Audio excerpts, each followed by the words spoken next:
Fala galera, a gente está aqui hoje para falar sobre um tema que tem rondado o nosso dia a dia, né? Principalmente nesse último ano que passou aí de 2024, 2023, que é emergência climática. Então, é um assunto que está muito em alta, muito acontecendo aí constantemente. Esse início de ano costuma ter muitas tragédias relacionadas a esse assunto aqui no Brasil. Então, eu resolvi falar sobre esse tema para que você se aprofunde mais no assunto, para que você que vai fazer a prova do ICMBio, que tem esse tema lá na parte da dissertação, você que vai fazer a prova do IBAMA também, fique por dentro desse conteúdo, beleza? Então, vai ser uma aula bem objetiva, onde a gente vai estar falando sobre esse assunto emergência climática, para que fique muito claro para vocês como esse assunto pode ser, inclusive, cobrado em prova de concurso. Beleza? Pessoal, vamos lá então, porque o que eu trouxe aqui para a gente começar? Olha só, 2024 foi um ano que a gente vivenciou agora recente. A gente teve um aumento muito grande das queimadas no Brasil, né? Então a gente teve um aumento ali superior a 150%. Tivemos uma diminuição de desmatamento, né, na Amazônia, mas a gente teve um aumento muito grande de queimada. A gente viu aí queimadas na Amazônia, a gente viu um recorde, inclusive, né, em relação aos últimos 20 anos. A gente teve um mês de setembro, um ano que tinha muitas queimadas acontecendo no Brasil, lá em Brasília, em Goiás, no Rio de Janeiro, em São Paulo, em vários lugares do Brasil. A gente teve também um incêndio muito grande no Pantanal brasileiro, imagens fortes que a gente vivenciou ali com animais queimados. Então, foi um ano realmente onde a gente teve muito desequilíbrio nessa questão aí climática no Brasil, tá? E a gente teve aí o registro do ano mais quente da história, tá? Já registrado foi 2024. A gente já tinha batido o recorde em 2023 e em 2024 não foi diferente. Lembrando que a gente teve aquela tragédia no Rio Grande do Sul, aquela enchente, onde a gente viu ali coisas inimagináveis antes, né? Então, Porto Alegre ficou ali embaixo d'água. A gente viu ali uma série, foram meses, né? Meses complicados lá no Rio Grande do Sul. Então, tudo isso mostra que a gente está vivenciando um período muito grave dessas emergências climáticas. A gente sabe que lá no Acordo de Paris, né, eu vou falar sobre ele aqui, vou falar também sobre o Protocolo de Kyoto, a gente já vinha ali pensando em conter esse aumento da temperatura global, mas a gente não conseguiu, pessoal, a gente não conseguiu conter esse aumento da temperatura na Terra, tá? Então, infelizmente, a gente tem batido recordes de calor e a consequência são esses desastres que estão acontecendo. Queimadas, enchentes e outras coisas, não só no Brasil, mas em diversas partes do mundo, tá, pessoal? Então, a gente vem trazendo dados que eu vou mostrar aqui para vocês, que é o seguinte, olha só, vamos falar aqui um pouquinho sobre aquecimento global e Acordo de Paris. Então, quando a gente pega aí os dados, pessoal, em relação a esses assuntos, a gente tem o seguinte, olha, o Acordo de Paris, eu vou pegar dados aqui do IPCC, que é o painel intergovernamental. Então a gente vai ter aí uma série de, de dados, né, científicos, beleza? Então a gente traz aqui dados científicos para vocês. Olha só, para quem não sabe, os principais gases do efeito estufa, ele é basicamente o dióxido de carbono, o famoso CO2, e ele é responsável por quase 60% desses gases daí do efeito estufa. Depois vem o gás metano, o CH4, muitas vezes oriundos aí do gado, representando aí entre 15% e 20% da sua contribuição. Ele é um gás que ele fica menos tempo na atmosfera, mas ele é muito significativo. E depois a gente tem os compostos halogenados, principalmente os CF6, com cerca de 15%. Tá? E depois, logo abaixo, tem o óxido nitroso, o N2O, com uma contribuição aí cerca de 5%. Beleza? Então, esses são os principais gases do efeito estufa, beleza, pessoal? E ainda, segundo o IPCC, o mundo ele vai precisar atingir o pico de emissão agora, nesse ano de 2025. Olha aí, a gente precisa chegar no máximo a esse ano de 2025 no pico, para que a partir daí a gente reduza de maneira muito efetiva essas emissões, tá, pessoal? E então, a gente tem visto acontecendo guerras aí pelo mundo que causam muitas emissões, além das diversas consequências aí humanitárias, que a gente já sabe, mas ela também emite muitos gases do efeito estufa. E a gente está aí com duas grandes guerras acontecendo simultaneamente, né? Então, a gente tem todo esse complicador. Mas voltando aqui, pessoal, em relação ao que o PCC diz, ele diz que a gente precisa atingir o pico nesse ano de 2025 e a partir daí reduzir até metade, até 2030, para que a gente consiga chegar em 2050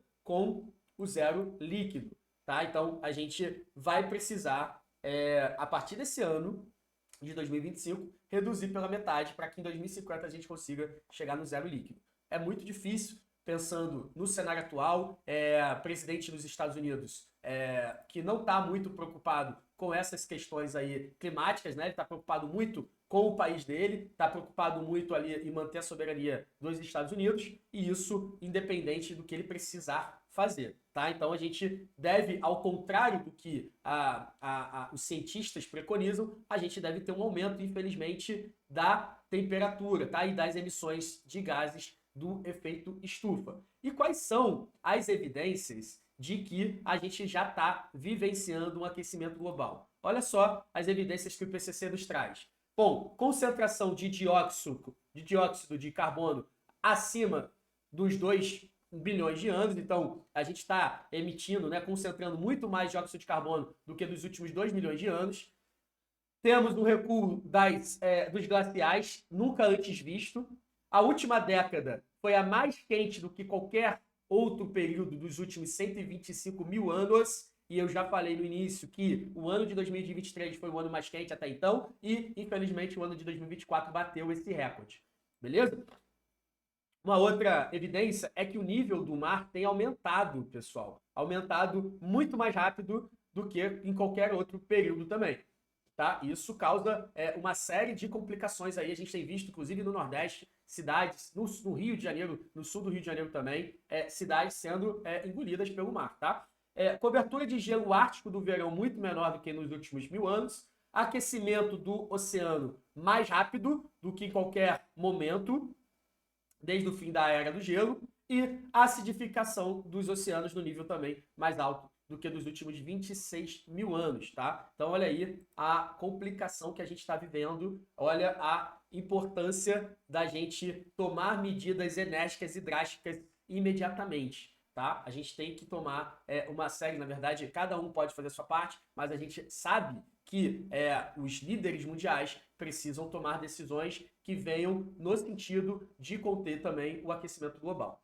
E aí, voltando aqui para o nosso material, pessoal, a gente tem dados também do IPCC em relação aos limites da temperatura, quando elas vão ser alcançadas. Então, se tivermos uma ação climática ambiciosa, a gente ali, entre 2025, que é esse ano, e 2044, a gente conseguiria ali aumentar no máximo 1,5 grau, e aí evitaria os aumentos de temperaturas de 2, 3 e até 4 graus Celsius. Mas, se nós continuarmos do mesmo jeito, a gente vai ter ali, eu diria que até antes, tá, pessoal? Mas em 2032, um aumento de 2 graus até 2051, de 2055, 3 graus, e em 2075 a 2094, um aumento de 4 graus na temperatura. Olha só, observem que isso a gente já está falando de gerações futuras. Muitos de nós não estaremos aqui para vivenciar isso. Mas a gente já tem visto que o aumento já está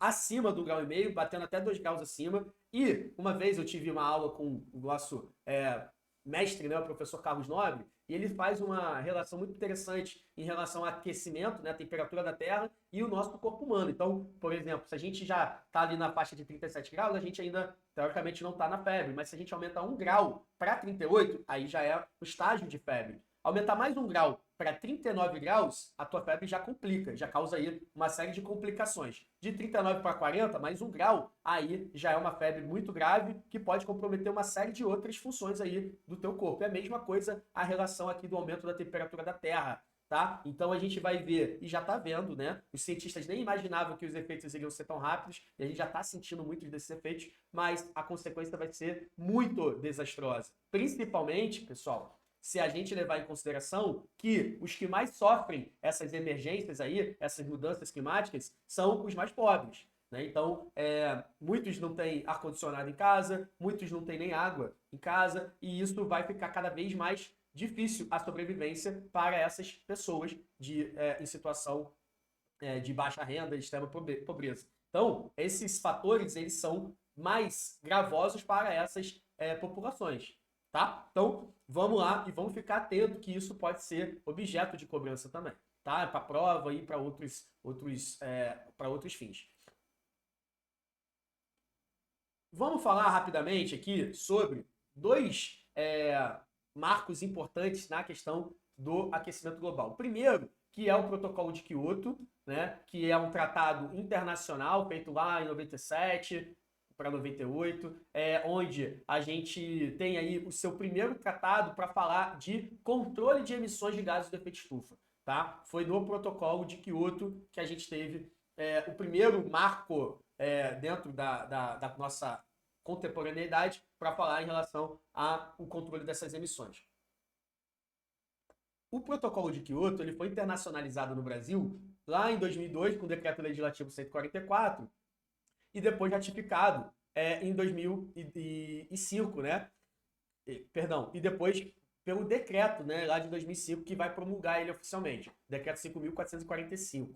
Tá? Então foi só em 2002 que o Protocolo de Kyoto ele foi internalizado, né? Que foi aprovado no Congresso Nacional com o Decreto Legislativo.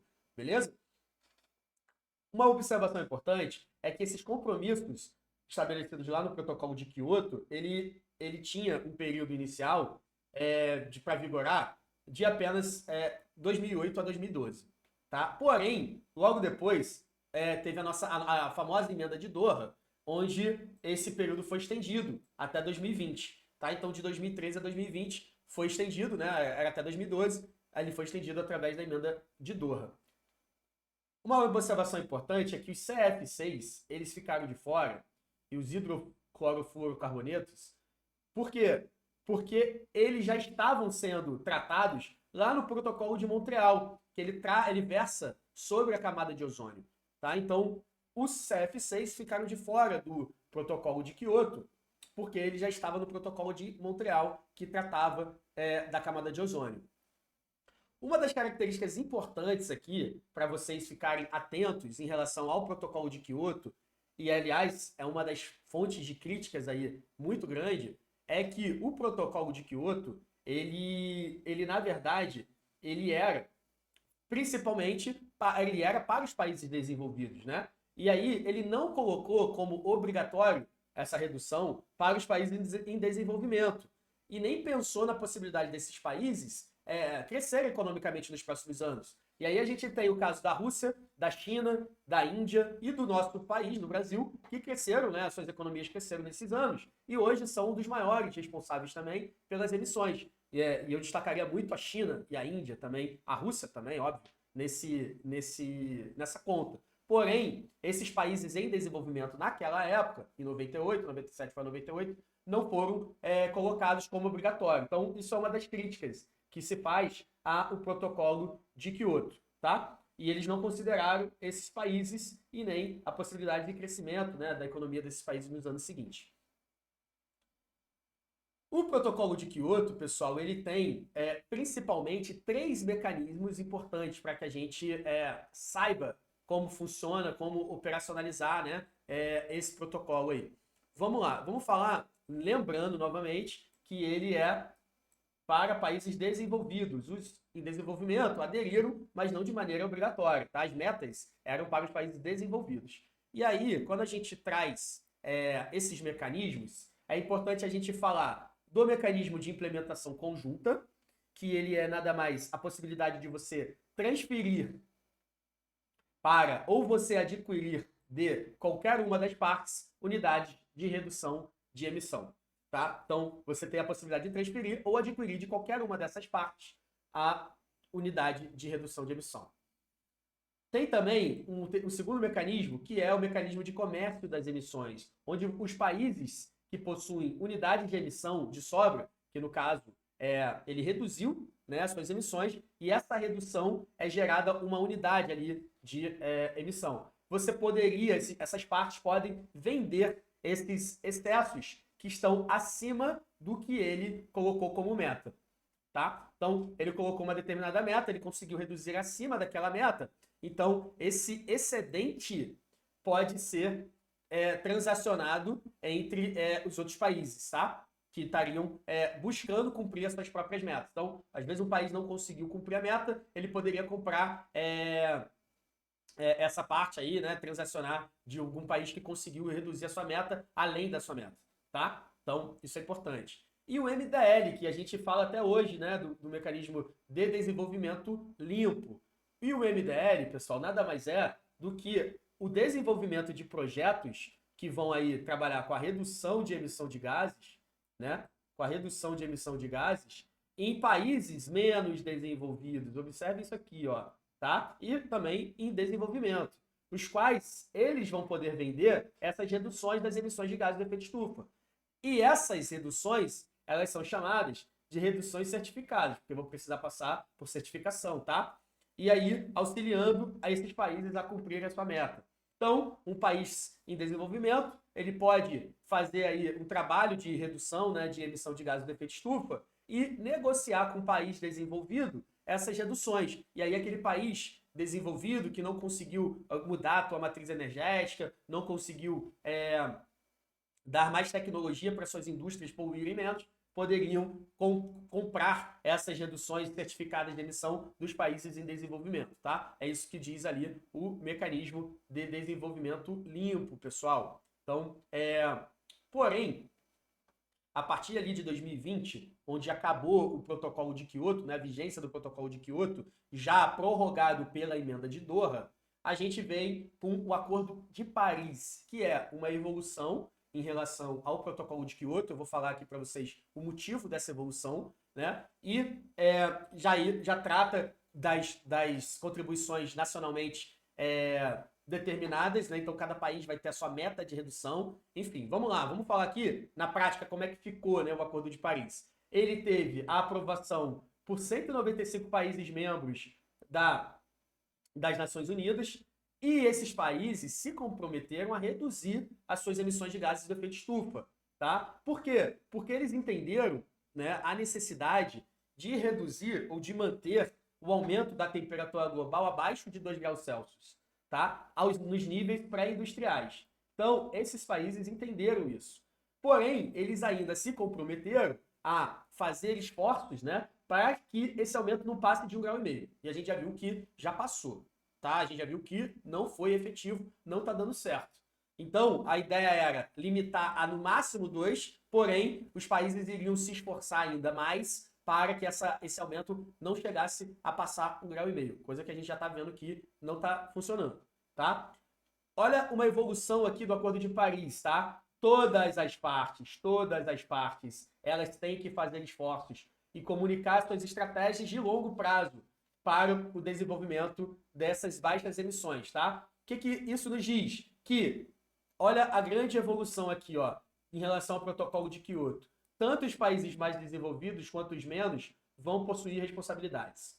Então, lá no protocolo de Kyoto, o país em desenvolvimento não tinha responsabilidade para reduzir as suas emissões. Aqui no Acordo de Paris, os países em desenvolvimento que assinaram, né, que concordaram com o Acordo de Paris, eles têm as suas metas, tá? E essas metas, pessoal, elas são o que a gente chama de NDC, ou, traduzindo para o nosso português, contribuições nacionalmente determinadas, tá? Essas NDCs, o Brasil tem atualizado essas NDCs e em 2024, na COP29, o Brasil aumentou o sarrafo, vamos dizer. O Brasil aumentou aí o seu compromisso em relação à redução das emissões de gases de efeito estufa. Por que isso? Porque o Brasil diz que vai reduzir entre 59% a 67% até 2035. Isso se comparado a 2005.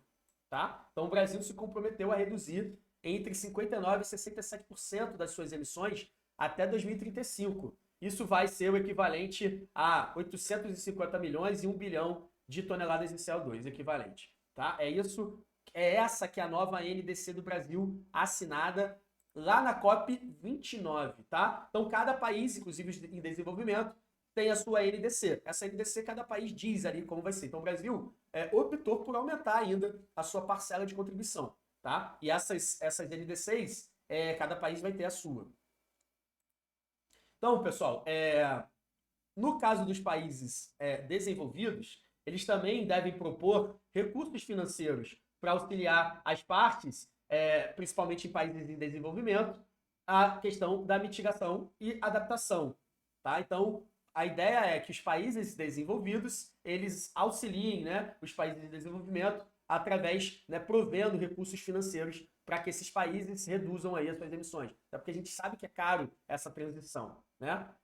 No caso do Brasil, a gente tem alguns desafios que podem comprometer a nossa meta, né, a nossa NDC do Acordo de Paris. Principalmente o desmatamento ilegal, que a gente tem visto aí ser grande, a gente tem diminuído, a gente diminuiu em 2024, mas ainda é um grande problema no Brasil, tá? E as atividades agropecuárias. A gente tem muita mudança de uso do solo, queimada, muito fertilizante que emite muito gás, também gases do efeito estufa, a emissão de metano pelo gado também é muito significativa, enfim, tá? Tem alguns desafios aqui para nós do Brasil, alguns deveres de casa, ok? Então, dando sequência aqui, a gente tem, pessoal, a questão dos dados científicos. A gente traz aqui dado científico, tá?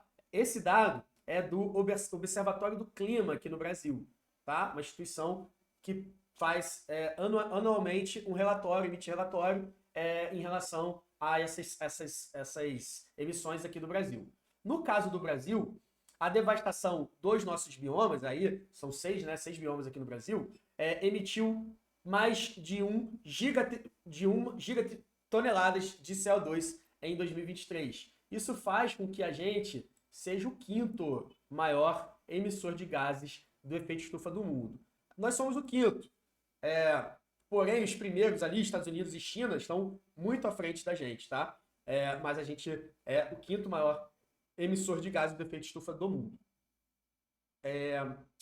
E o setor da agropecuária teve mais um aumento consecutivo das suas emissões. E a gente vai analisar esses gráficos aqui agora.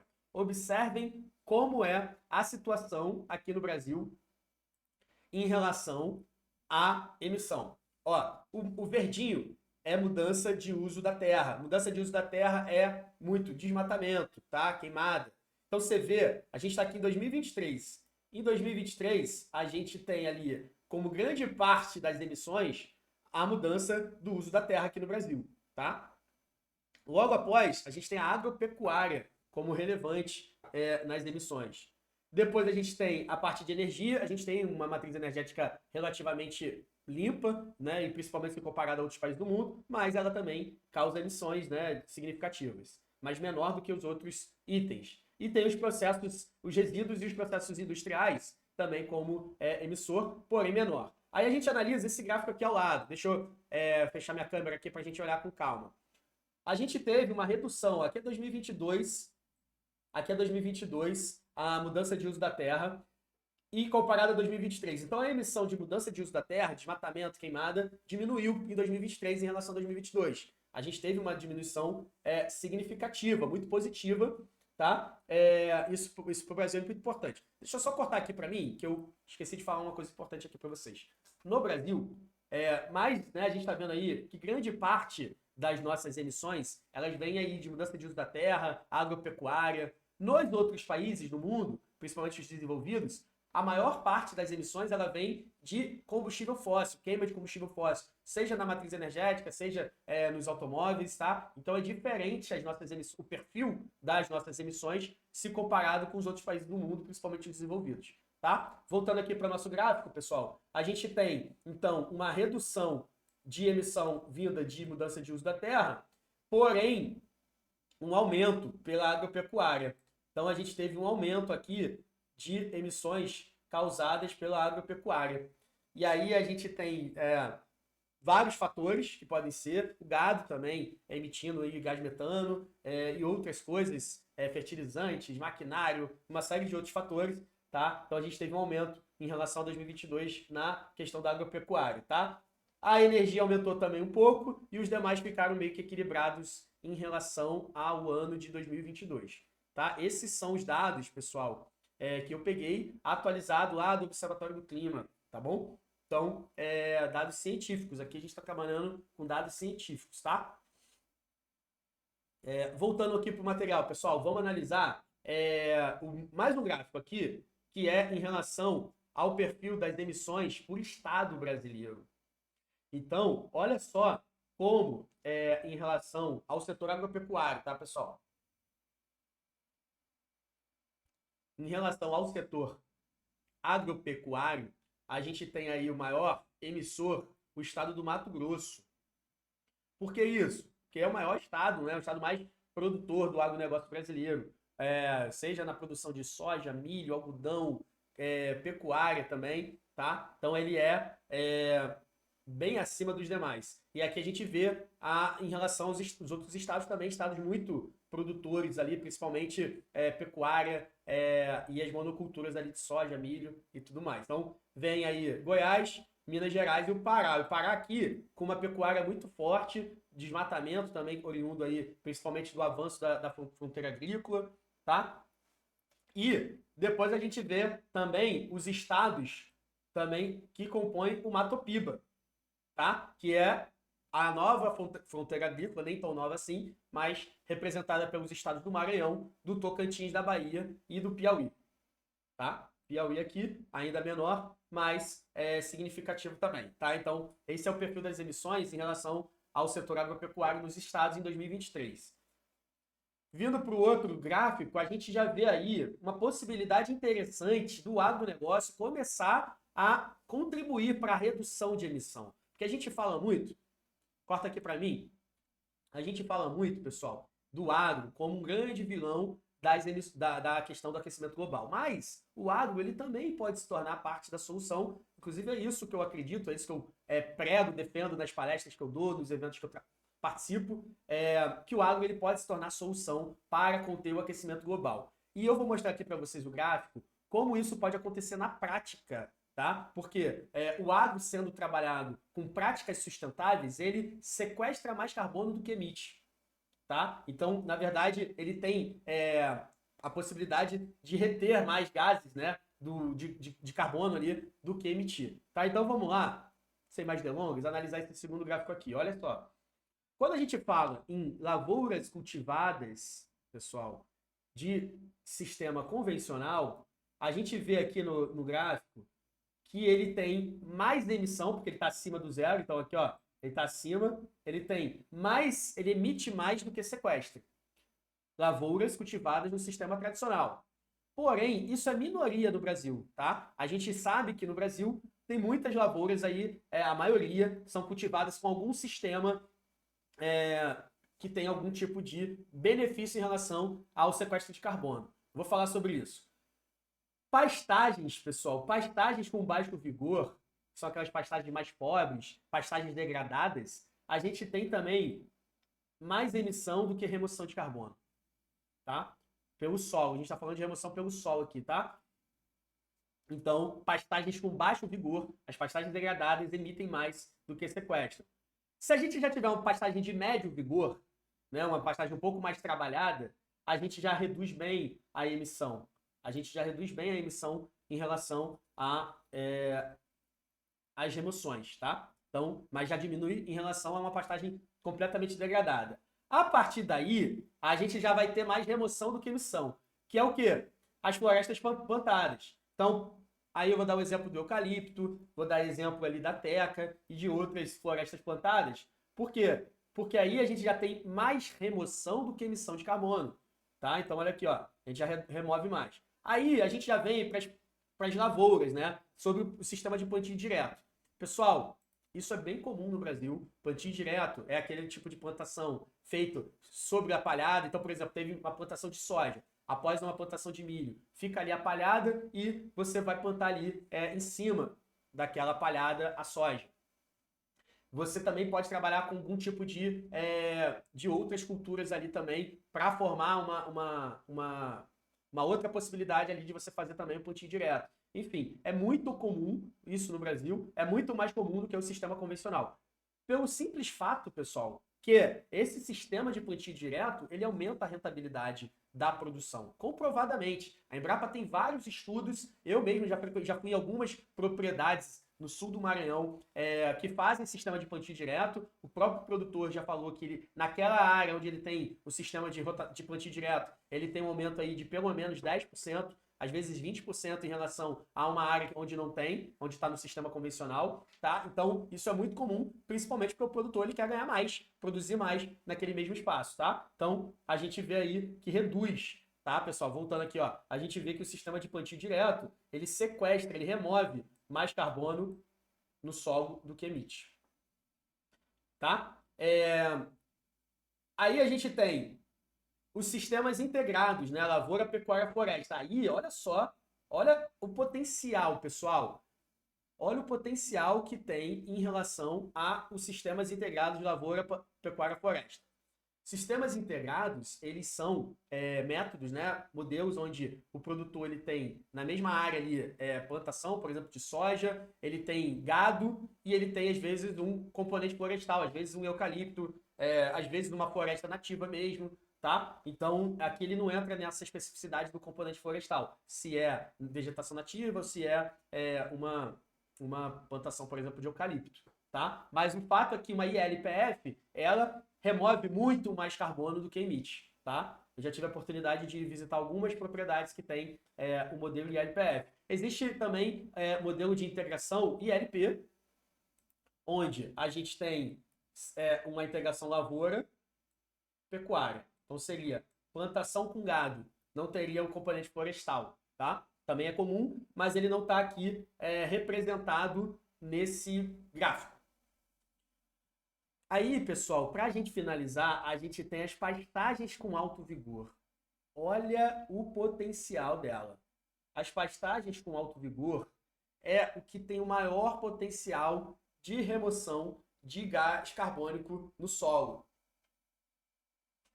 Tá? Isso, pessoal, já foi percebido pelo governo, que já tem uma série de políticas para recuperação de pastagens degradadas, inclusive mapeadas pela Embrapa, né? Esses números aí, eles mudam bastante, a quantidade de áreas degradadas ali que podem ser recuperadas, mas esse é talvez um dos grandes pontos para serem focados no Brasil como um potencial grande de remoção de gás carbônico pelo solo, tá? No solo. Então, recuperação de pastagens. As pastagens com alto vigor, elas removem muito gás carbônico, tá? Existem algumas estratégias para fazer o trabalho de mitigação, né? E isso vai depender muito das questões de organismos internacionais, de países desenvolvidos, mas eu citaria o exemplo, por exemplo, do Fundo Amazônia, que é uma iniciativa aí para, né, de principalmente países ricos, né? A gente tem aí os Estados Unidos, Noruega, colocando esse dinheiro no fundo para que o Brasil aplique nessas questões aí de conservação, na questão aí também de remoção de gases do efeito estufa. A gente tem a Política Nacional de Mudança do Clima, a gente tem o Cadastro Ambiental Rural no Brasil também, que é uma estratégia de mitigação. A própria regularização ambiental é uma estratégia. O Plano ABC+, que é um plano do Ministério da Agricultura, mas que dá taxas mais vantajosas para o produtor rural, que é aplicar práticas sustentáveis. A gente tem o Renova Bio, enfim, uma série de estratégias. Há também a possibilidade, né, de setores trabalharem com estratégias de mitigação. Por exemplo, as indústrias, elas mudarem ali a sua matriz energética por fontes que sejam mais renováveis ou que emitam menos gases. A gente tem também, nas edificações, a possibilidade de utilizar energia solar.